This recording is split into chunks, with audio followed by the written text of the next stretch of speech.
नमस्कार दोस्तों, जय हिंद।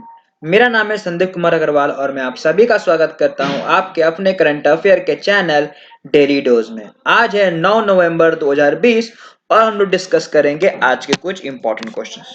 चलिए फिर शुरू करते हैं।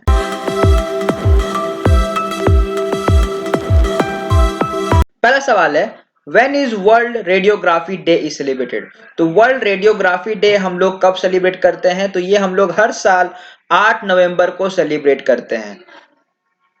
ये जो बेसिकली है, ये आपका जो डे है वो मार्क किया जाता है बर्थ एनिवर्सरी ऑफ एक्सरे का, जो मतलब जिसने इन्वेंशन किया था, डिस्कवर किया था। तो विलियम रोन्टगेन थे वो, जिन्होंने 1895 में एक्सरे का इन्वेंशन किया था। तो उन्हीं का बर्थडे, मतलब उनका जन्म दिवस हम लोग मार्क करते हैं as a world radiography day. ये बहुत ही ज्यादा इंपॉर्टेंट है क्योंकि रेडियोग्राफी या जो है एक्सरे की वजह से ही हम लोग बहुत सारे इंजरीज या फिर बहुत सारे क्रूशियल रोल प्ले करते हैं, जैसे कि डायग्नोसिस में, ट्रीटिंग पेशेंट में, यही सब। तो और इस साथ साथ ये भी हम लोग जरूर ये देखते हैं कि अगर जो रेडिएशन लेवल है वो ज्यादा कम से कम हो, क्योंकि एक्सरे का जो रेडिएशन लेवल बढ़ जाता है तो हम कई जगहों पे बीमारी ठीक करने के बजाय उसको और बढ़ा देते हैं, चाहे फिर कुछ नई बीमारियों को जनरेट कर देते हैं, प्रोड्यूस कर देते हैं। ठीक है, तो वो रेडिएशन का लेवल भी कम से कम होना चाहिए और जो इसका यूज है उस हिसाब से उसे यूज किया जाए। तो यह वर्ल्ड रेडियोग्राफी डे। अगला सवाल है, who has been conferred with the Tata literature life time achievement award for 2020। तो life time achievement award Tata literature live के द्वारा किन्हें दिया गया है?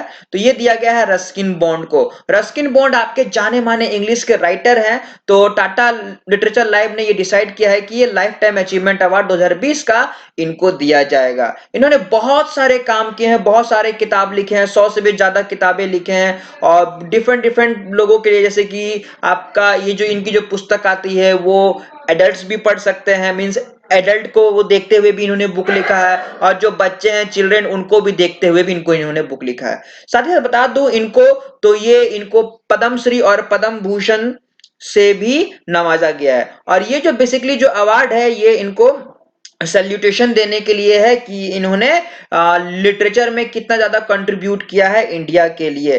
ठीक है, अगला सवाल है आपका, who is the winner of the miss universe Australia. तो मिस यूनिवर्स टाइटल जो है आपका ऑस्ट्रेलिया का, वो मतलब किन्होंने जीता है? तो ये आपका जीता गया है मैरिया थाटिल जी के द्वारा।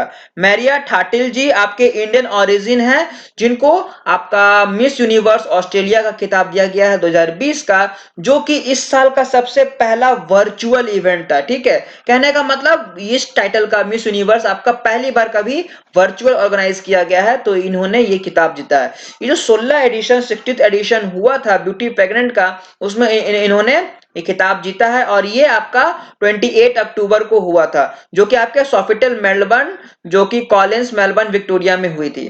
तो जो सेकंड पोजीशन पे हैं वो हैं आपके माइंड कोस्टर, जो कि प्रेटोरिया के हैं, और तीसरे नंबर पे हैं गलगुट टैश गैलगुट, जो आपके सिडनी से बिलोंग है। ठीक है, अगला सवाल है, हाउ मेनी जजेस were appointed for Guwahati high court. तो गुवाहाटी हाई कोर्ट के लिए कितने जजेस को अपॉइंट किया गया है? तो ये जो अपॉइंट किया गया है 3 जजेस को। ठीक है, द प्रेसिडेंट ऑफ इंडिया ने ये कंफर्म किया है कि under the clause 1 of article 217, जो कि भारत के संविधान में है, उन्होंने 3 लोगों को या फिर 3 जो जस्टिस हैं उनको अपॉइंट किया गया है as a Guwahati high court के जजेस के लिए। ठीक है, ये आपके डिफरेंट डिफरेंट डेट में अपना चार्जेस एज्यूम करेंगे और अपना इनका अलग अलग ऑफिस रहेगा, उनका अलग अलग काम कर रहेगा। तो ये 3 डिफरेंट डिफरेंट जजेस हैं, वो है आपके जस्टिस संजय कुमार मेधी, जस्टिस ननी टागिया और जस्टिस मनीष चौधरी जी हैं। ठीक है, तो 3 जजेस का अपॉइंट किया गया है। अगला सवाल है, who bag the JC Daniel award. और जेसी डैनियल अवार्ड से किन्हें सम्माना गया है? तो ये गया है हरिहरन जी को। ये आपके नोटेड फिल्म मेकर हैं हरिहरन, जो कि जेसी डैनियल अवार्ड इनको देने का ये डिसीजन लिया गया है। तो जो स्टेट गवर्नमेंट है उन्होंने ये उस स्टेट का हाईएस्ट ऑनर है, कहने का मतलब मलयालम फिल्म में या फिर मलयालम सिनेमा में इनका बहुत ज्यादा योगदान रहा है, तो इनका लाइफ टाइम कंट्रीब्यूशन को देखते हुए जेसी डेनियल अवार्ड इनको दिया जा रहा है। बेसिकली ये जो आपका अवार्ड है उसमें 5 लाख रुपए आपको दिया जाएगा। कुछ आपके सिचुएशन होगा, कहने का मतलब कुछ स्कल्पचर मतलब ट्रॉफी और आपका एक मोमेंटो मतलब सर्टिफिकेट टाइप से इन्होंने कुछ काम किया, जैसे कि इन्होंने पंचगनी, ओरू वडक्कनन वीरगदा, नगशक्त कलंग और सरगम जैसे मूवी में काम किया है। अगला सवाल है, who became the new president of US, United state of America का आपका नया प्रेसिडेंट किन्हें चुना गया है? तो ये जो चुना गया है आपका जॉय बाइडेन जी को। ठीक है, तो जॉय बाइडेन जी अब बन गए हैं यूएस के 46th प्रेसिडेंट। ठीक है, बाइडेन की बात करें तो ये आपका सबसे ओल्डेस्ट प्रेसिडेंट हैं अब तक के जिनको चुना गया है पूरे हिस्ट्री में। ठीक है, उसके बाद ये इन्होंने काम किया था बिल क्लिंटन के साथ, जिन्होंने डिफीट किया था जॉर्ज H.W. बुश को 1992 में। फिर बाइडेन को अगर देखा जाए तो इनको 290 वोट्स मिले हैं, जो कि जीतने के लिए चाहिए था केवल 270, तो इनको 290 वोट मिला है और उसके बाद फिर ये चुने गए हैं यूनाइटेड स्टेट के न्यू प्रेसिडेंट। अगला सवाल है, who became the first women to became the vice president of US. तो यूएस की कौन बन गई है पहली महिला जिनको वाइस प्रेसिडेंट के पोस्ट के लिए चुना गया है? तो ये हैं आपके कमला हैरिस जी। ठीक है, कमला हैरिस जी जो कि इंडियन ऑरिजिन है, आपके इंडियन ऑरिजिन अमेरिकन है, जिनको चुना गया है पहला आपका vice president of United state. ठीक है, तो ये बाइडेन के साथ काम कर रही है कैलिफोर्निया सेनेटर कमला हैरिस, जो कि बन गई है, और ये पहली ब्लैक, कहने का मतलब पहली ब्लैक और पहली इंडियन अमेरिकन वुमेन है जिनको चुना गया है इस पोस्ट के लिए। इनकी जो माता जी थी वो श्यामला गोपियन, वो 19 साल की उम्र में एज ए ग्रेजुएट होके अमेरिका गई थी। फिर वहां जाके इन्होंने डोनाल्ड जे हैरिस के साथ शादी किया, और जो कि उस समय वहां के स्टैनफोर्ड यूनिवर्सिटी के प्रोफेसर थे, इसलिए ये आपके इंडियन अमेरिकन है। और इनकी जो मम्मी है वो आपकी तमिलनाडु से बिलोंग करती है। अगला सवाल है, who has named the best hockey India member unit. तो हॉकी इंडिया मेंबर यूनिट का बेस्ट किन्हें चुना गया है? ये चुना गया है हॉकी मिजोरम का। ठीक है, इंडिया में बहुत अलग अलग सेक्टर्स हैं हॉकी के, तो जो हॉकी मिजोरम है उनको चुना गया है 2019-20 का सबसे best hockey India member unit, और इसके साथ उनको अवार्ड से भी सम्मानित किया गया है। ठीक है, हॉकी इंडिया ने आपका अवार्डेड किया है राकेश कुमार को एज द बेस्ट एम्प्लॉय।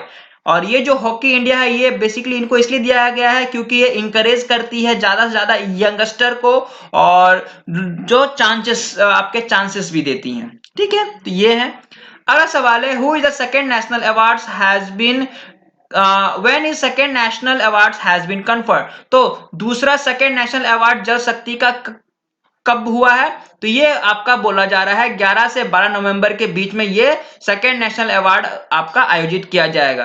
तो मिनिस्ट्री ऑफ जल शक्ति, डिपार्टमेंट ऑफ वाटर रिसोर्स और रिवर डेवलपमेंट जो है आपके गंगा रिजर्वेशन और ऑर्गेनाइजेशन, इन्होंने डिसाइड किया है कि आपका दूसरा नेशनल अवार्ड 2019 का डिस्ट्रीब्यूशन सेरेमनी होगा 11 से 12 नवंबर तक।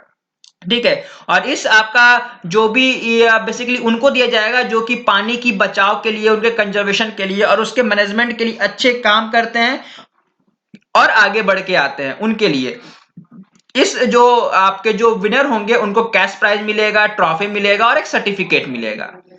तो ये थे हमारे आज के कुछ इंपॉर्टेंट क्वेश्चंस जो मैंने आप सबके साथ डिस्कस किया। आई होप ये सेशन आप सबके लिए हेल्पफुल होगी। आज के लिए बस इतना ही। Thank you.